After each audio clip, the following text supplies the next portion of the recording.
প্রিয় দর্শক বিন্দু রূপসজ্জায় খেলা হচ্ছে, খেলাটা তৃতীয় হুইসেল পড়ে গেছে।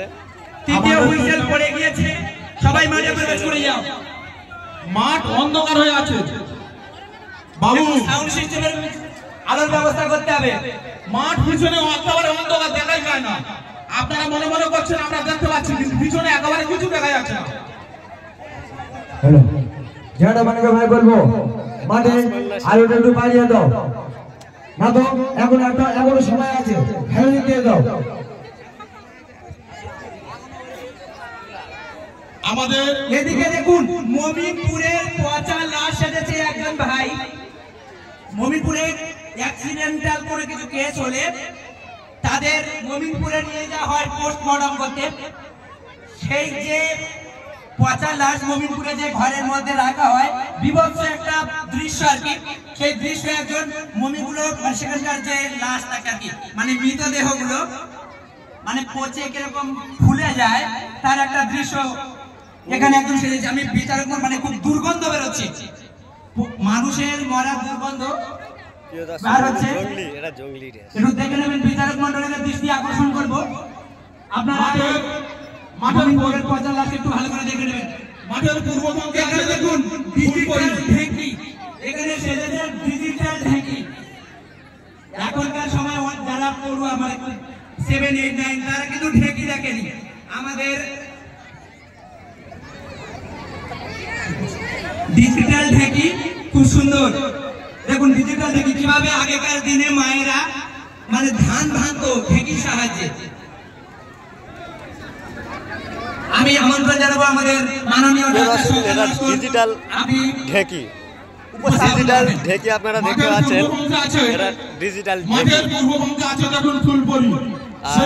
কিছুক্ষণ আগে মাইপে হেঁকে দিয়ে বলেছিলেন যে মমিনপুরে লাশ সেজেছে, এই সেজছে, এটা লাশ সেজে দেখতে পাচ্ছেন। যে মাঠে নামে বা যে বাড়ি পরি থাকে সেই বাড়ি কোনো অভাব আসে না, কিন্তু সেই অগ্রগামী যুব সংঘের ময়দানে মাঠের পূর্বে প্রান্তে এসে গেছে ফুলপরি। এই ফুলপরির জন্য জোরসে তালে দর্শক আগে বলছি, এই ছোট ছোট বাচ্চারা তারা যে রূপসজ্জা অনুসরণ করেছে তাদের জন্য একটা করতালি দিয়ে তাদেরকে উৎসাহ একটু করতালি, সবাইকে আমন্ত্রণ জানাবো, আপনারা একটু করতালি দেবেন। মাঠের দক্ষিণ প্রান্তে ইসরায়েল এবং ফিলিস্তিনের যুদ্ধ, ইসরায়েল এবং ফিলিস্তিনের যুদ্ধ হচ্ছে, এখনো হচ্ছে।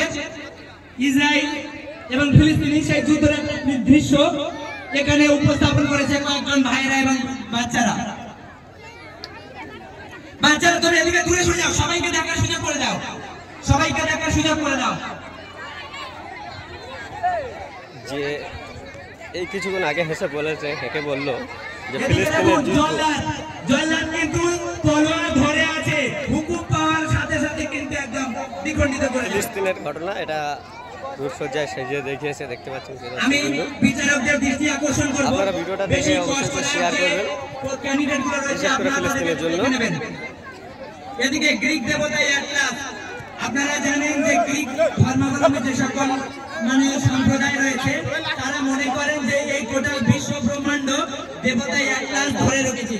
তিনি যখন নড়াচড়া করেন তখন বিশ্ব ব্রহ্মাণ্ডের বিকল্প হয়। বিচারকদের বলবো যারা কষ্টদায়ক প্রতিযোগী আছে তাদেরকে একটু প্রথম খেয়াল করবে, আর যারা ক্যামেরা করছে তাদেরকে আমরা সময় দেবো, ক্যামেরা করার জন্য সময় দেবো। ভারত মাতা সেজেছে খুব সুন্দর, ভারত মাতা একটা ছোট্ট বাচ্চি ভারত মাতা সেজেছে পতাকাটা উঁচু করে ধরে। এদিকে দেখুন মাঠের পূর্ববঙ্গে সেই এভারেস্ট জয় করেছিল, আপনারা শুনেছেন। এভারেস্ট জয় করার জন্য ভারতবর্ষের স্বাধীনতার জন্য সেই এভারেস্ট জয় করে পূর্ববঙ্গে মাঠের পূর্ববঙ্গে এভারেস্টকে জয় করেছিল, সেই দেখুন তার অভিনয় এখানে তুলে ধরছে মাঠের পূর্ববঙ্গে। এভারেস্ট বিজয় আপনারা জানেন, এভারেস্টের উচ্চতা ৮,৮৪৮ মিটার, সেই উচ্চতায় এভারেস্ট জয় করেছিল।